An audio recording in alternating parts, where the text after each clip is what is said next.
Hadirin dimohon berdiri. Yang Mulia Majelis Hakim Konstitusi memasuki ruang persidangan.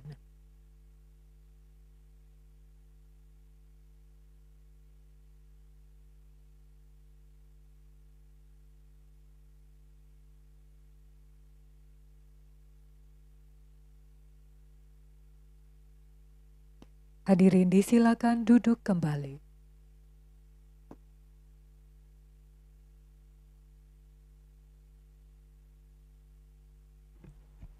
Kita mulai ya. Sidang untuk perkara nomor 69 garis miring PU garis datar 21 Romawi garis miring 2023 dibuka, sidang dinyatakan terbuka untuk umum. Silakan, siapa yang hadir pemohon? Yang pertama para kuasa, yang kedua pemohon 1 sampai pemohon ketiga, sedangkan pemohon keempat sidang online yang mulia. Bisa Anda sebutkan siapa kuasanya? Saya Leonardo Sihan. Oke. Yang kedua Niki. Oke. Hanya itu saja yang mulia kuasanya.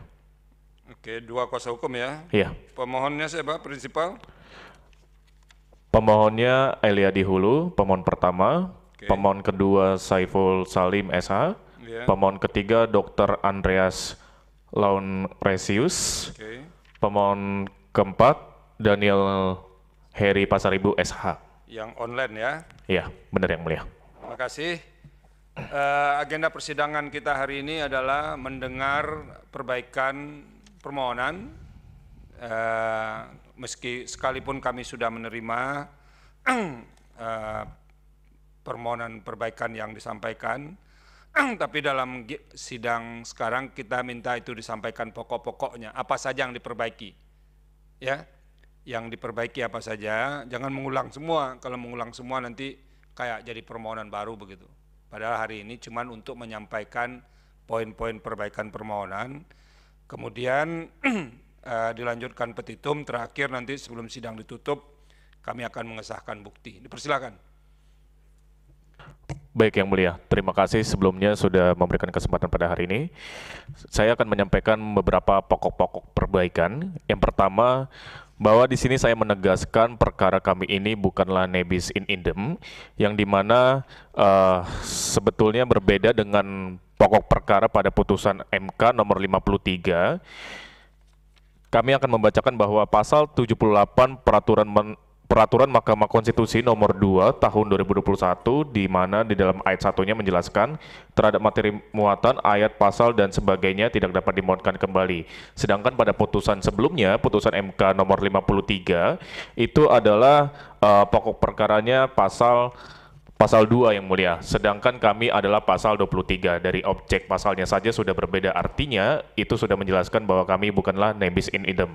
Kemudian yang kedua, di mana pemohon ketiga dan juga pemohon keempat merupakan anggota partai politik sebagaimana bukti terlampir yang mulia, sehingga bisa dikatakan ini juga sebagai bentuk legal standing yang jelas, sebagaimana juga diamanatkan atau diarahkan atau dinasihatkan oleh yang mulia Majelis Hakim pada sidang permohonan sebelumnya. Kemudian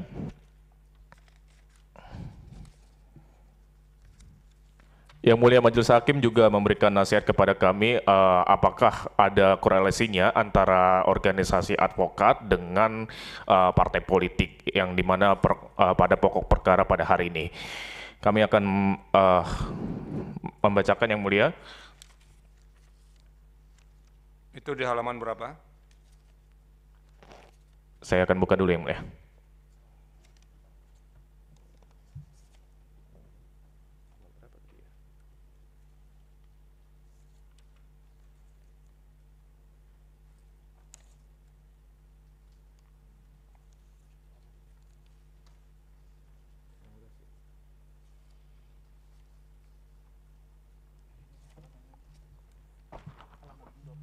Baik, di mana pada organisasi advokat dengan partai politik ada kesamaannya, yang dimana kesamaannya itu yang kita bisa lihat di dalam halaman 24, Yang pertama, memiliki kesamaan sebagai organisasi.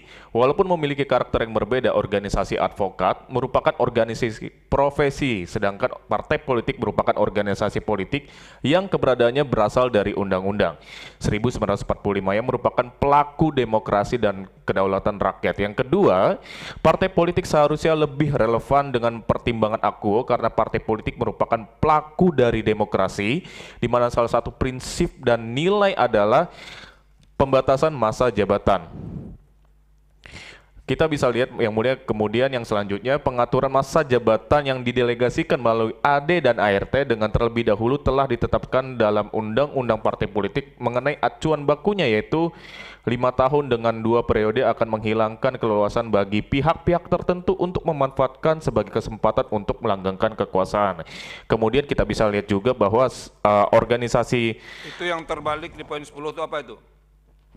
baik, izin yang mulia bahwa yang dimaksud dengan Anda lihat dulu, jangan ngomong aja itu. baik yang mulia. Untuk yang terbalik itu kami salah tulis yang mulia, bahwa di situ kami ada salah tulis sehingga sebetulnya hanya sampai yang poin yang ke-9 saja yang mulia di halaman 25. Oke, jadi itu Anda info ya. Baik yang mulia. Kemudian selanjutnya Halaman berapa lagi?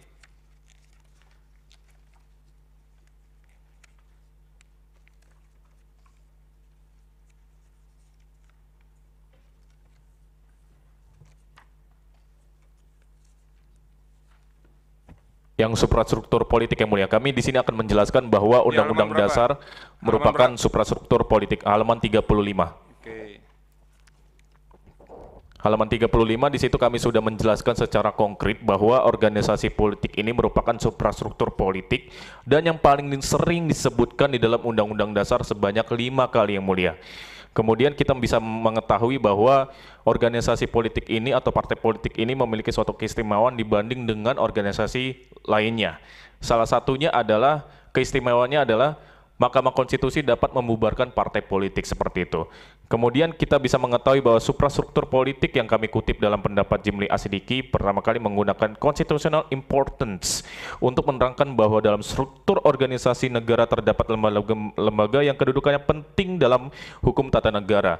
Sehingga bisa kita lihat bahwa organisasi politik atau partai politik ini merupakan sebagai lembaga atau organisasi yang paling sering disebutkan dan memiliki keistimewaan yang melekat di dalam Undang-Undang Dasar, sehingga bisa dikatakan bahwa permasalahan kami sangat beralasan untuk mengajukan permohonan ini yang mulia. Silakan lanjutkan, apa lagi?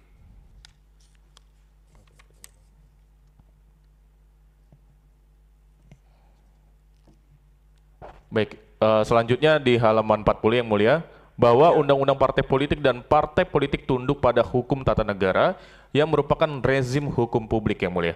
Kemudian kami akan bacakan bahwa jenis hukum publik terdiri atas hukum administrasi negara, hukum tata negara, hukum internasional HI, dan hukum pidana berdasarkan putusan nomor 8 garing PUU 4 Romawi garing 2006. Pada halaman 49 di situ sangat jelas dianggap telah dibacakan. Sebab walaupun pada awalnya partai itu dibentuk berdasarkan konsensus antar individu sehingga tampak seolah-olah sebagai hubungan hukum privat, tetapi partai politik sebagai infrastruktur politik berfungsi di dalam hubungan karena hukum publik. Oleh karenanya, partai politik tunduk pada hukum publik, maka bukan merupakan pelanggaran apabila negara mengatur hal-hal teknis menyangkut partai politik, khususnya tentang periodisasi dan masa jabatan ketua umum partai politik. Bisa dikatakan bahwa partai politik merupakan sebagai badan publik sehingga tidak memiliki suatu pelanggaran terhadap mencampuri urusan partai politik sebagaimana untuk masalah pembatasan periodisasi ketua umum partai seperti itu yang mulia. Oke, terus?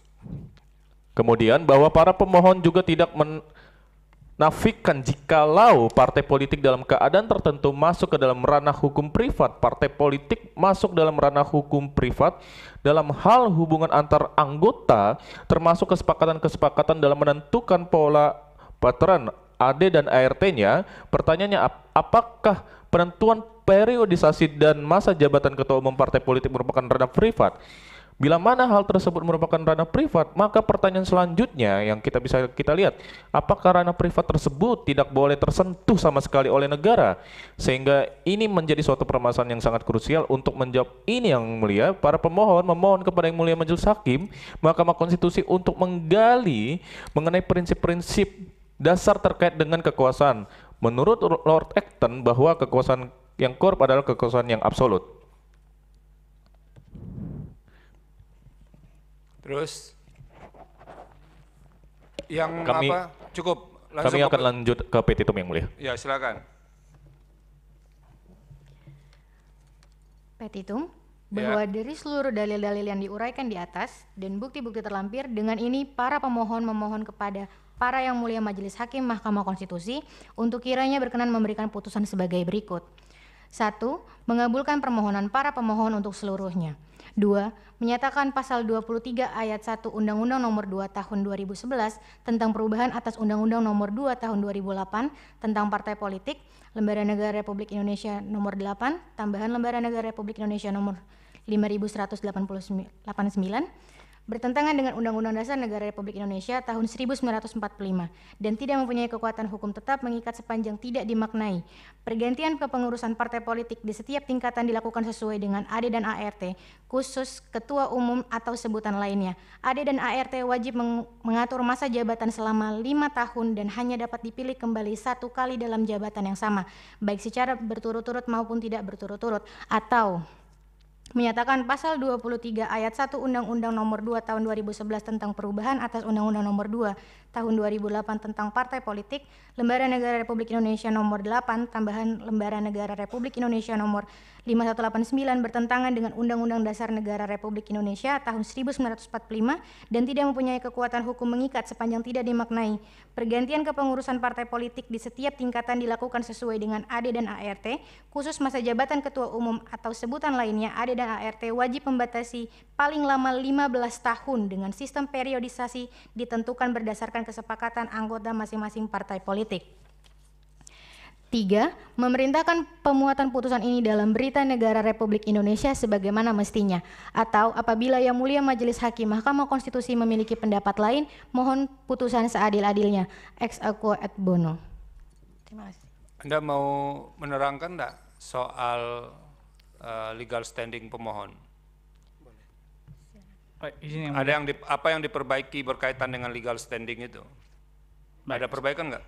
Baik, saya coba jelaskan yang mulia terkait dengan legal standing. Jangan dijelaskan, jawab saja. Kan kemarin itu ada saran hakim kan terkait dengan legal standing pemohon. Oh ya, Apa yang diperbaiki di situ? untuk legal standing pemohon sebenarnya kan kemarin yang mulia menjelaskan bahwa karena kami pemohon 1 dan pemohon 2 karena berpotensi karena belum masuk dalam anggota partai politik.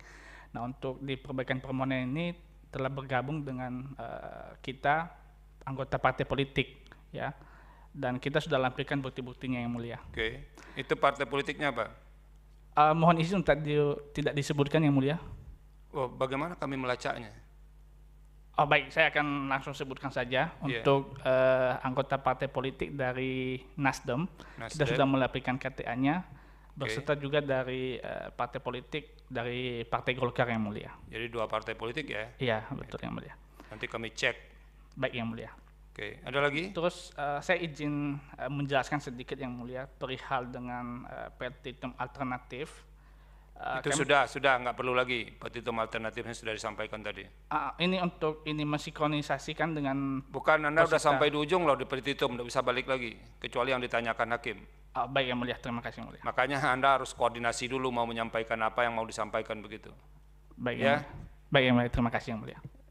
Itu kemudian ini perlu Anda jelaskan sedikit, walaupun sebetulnya di forum forum perbaikan permohonan ini nggak ada lagi soal jawab jenawab.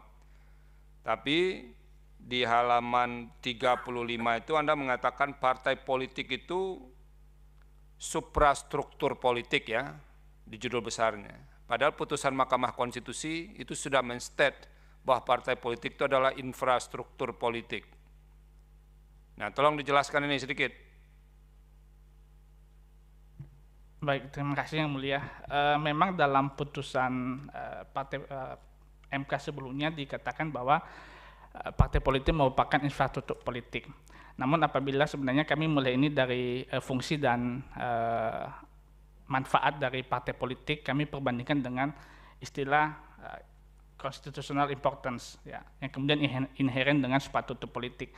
Kami mengatakan bahwa jikalaupun partai politik tidak masuk dalam infrastruktur politik, tapi setidak-tidaknya dia merupakan inheren dengan infrastruktur politik. Di angka 8 juga yang mulia, kami mengutip pendapat dari peneliti Hashim Ali Imron. Itu halaman 8 yang mana nih? Halaman 8. Angka 8 yang mulia, mohon maaf, di halaman 38. Ya. Di huruf E, di mana di situ Hashim Ali mengklasifikasikan beberapa lembaga ataupun organ yang termasuk dalam infrastruktur politik. Di huruf E-nya disebutkan bahwa lembaga-lembaga parpol juga termasuk dalam infrastruktur politik. Oke, ya nanti kita nilai ya. Baik yang mulia. Ada lagi? Cukup ya? Cukup yang mulia. Ada yang mau tambahkan, Prof? Ya silakan, Prof Guntur. Ya, terima kasih yang mulia Prof Saldi sebagai ketua dan yang mulia Pak Daniel Yusmik. Saudara pemohon kuasa, saya tadi jadi kenapa Anda tidak menyebutkan secara tegas menyangkut pemohon 3 dan 4 padahal di permohonan saudara sudah secara eksplisit verbis sudah dicantumkan gitu. Apa pertimbangan saudara kok tidak mau menyampaikan tadi supaya kita tahu? Izin yang mulia, ini juga sebenarnya terkait dengan posisi mereka di keanggotaan partai politik. Makanya sebenarnya kita tidak menyebutkan secara langsung di ruang di sidang. mahkamah ini kan tidak bisa orang berspekulasi kan, main-main, harus serius. Kalau memang sudah ya udah tegas saja ngomongnya kan gitu. Baik yang mulia. Tutup. Ya. Baik, Terima kasih yang mulia. terima kasih yang Dan mulia. saya cukup. Terima kasih. Yang mulia Pak Daniel, silakan. Baik, terima kasih yang mulia Prof Saldi, ketua panel, juga yang mulia Prof Guntur. Saya menindaklanjuti yang disampaikan yang mulia Prof Guntur tadi. Ini kalau dalam bukti ya, bukti yang ada, Saudara Daniel Heri Pasaribu ini anggota Partai Nasdem ya. Kemudian di dalam ini bukti P berapa ini ya? P5 ya. Bukti P4 ini ada pengesahan komposisi dan personalia Badan Penanggulangan Bencana DPP Partai Golkar masa bakti 2019-2014 hasil perubahan. Ini apakah tenaga fungsional atau ahli kesehatan ini Dr. Andreas ini sama dengan pemohon 3 itu? Bisa dijelaskan? Oh iya yang mulia, saya yang mulia. Sama ya. Sama ya. Soalnya di dalam permohonan ini namanya tidak lengkap. Di sini hanya tulis Dr. Andreas. Tapi dalam permohonan di pemohon 3 itu ada nama lengkapnya kan? Oh. Itu makanya saya akan konfirmasi orangnya sama atau bukan.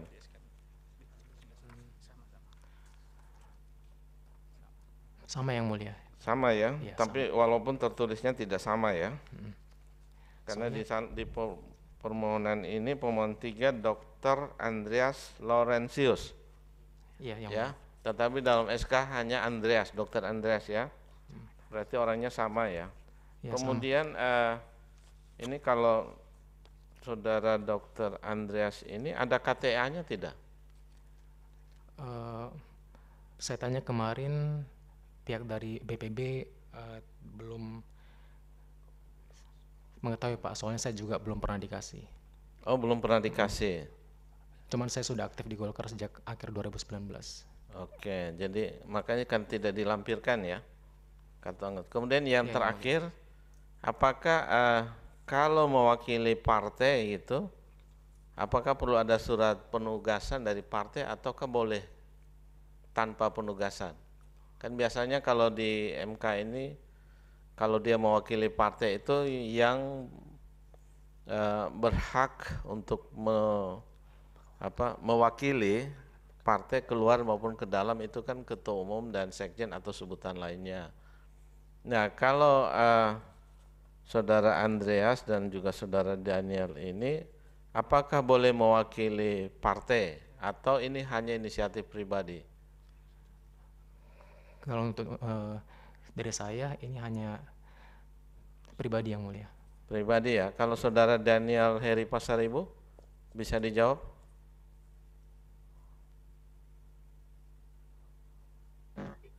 Ya, izin yang mulia. Kalau saya membawa diri saya, legal standing saya sebagai anggota partai dan sebagai warga negara yang mulia, tidak ada izin dari partai.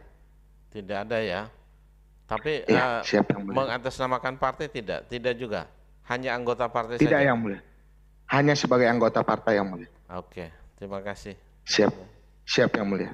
Baik, terima kasih. Saya kembalikan yang mulia Prof. Sade. Terima kasih Pak Daniel, Prof. Guntur. Ya nanti semuanya akan kita nilai ya. Soal seperti yang kami katakan sebelumnya, legal standing itu penting sebelum kita masuk ke substansi. Dan kami tidak bisa menanyai lebih dalam sekarang terhadap dua orang berdua ini karena forumnya sudah lewat. Misalnya sebagai anggota partai politik, pernah nggak dia memperjuangkan secara internal supaya anggaran dasar dan anggaran rumah tangga itu mengatur pembatasan itu? Anda, Andreas, pernah memperjuangkan itu nggak di partai Anda? Kan ada tuh forum, Rakernas, forum Kongres dan segala macam. Pernah Anda memperjuangkan supaya ada pembatasan masa jabatan ketua umum itu di partai Anda?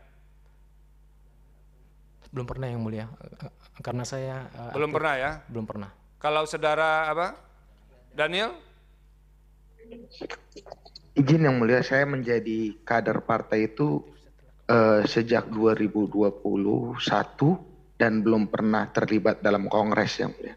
Oke, jadi belum pernah memperjuangkan isu ini di internal partai ya? Belum pernah yang mulia. Andreas belum juga ya? Ya, soalnya yang Rakernas terakhir itu tahun 2019 yang mulia. Iya, berarti Anda kan belum pernah kan? Belum jadi pernah. langsung berjuangnya ke Mahkamah Konstitusi ya? Benar yang mulia. Oke, Daniel begitu juga?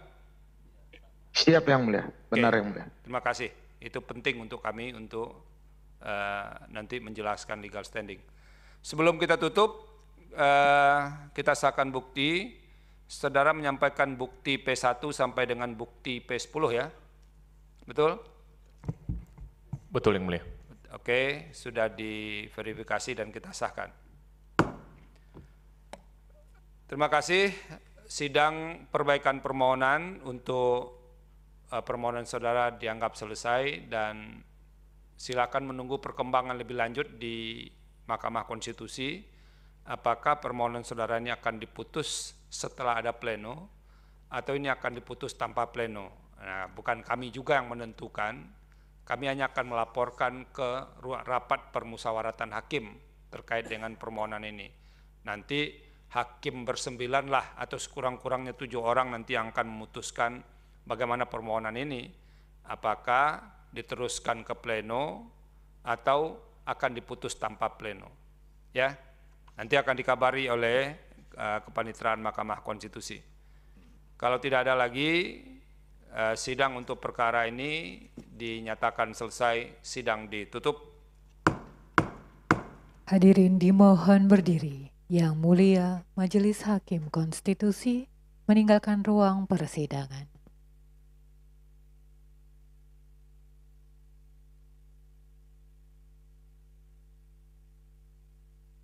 Hadirin disilakan duduk kembali. Hadirin yang kami hormati, demikianlah persidangan untuk perkara nomor 69 garis miring PUU garis datar 21 Romawi garis miring 2023 telah selesai.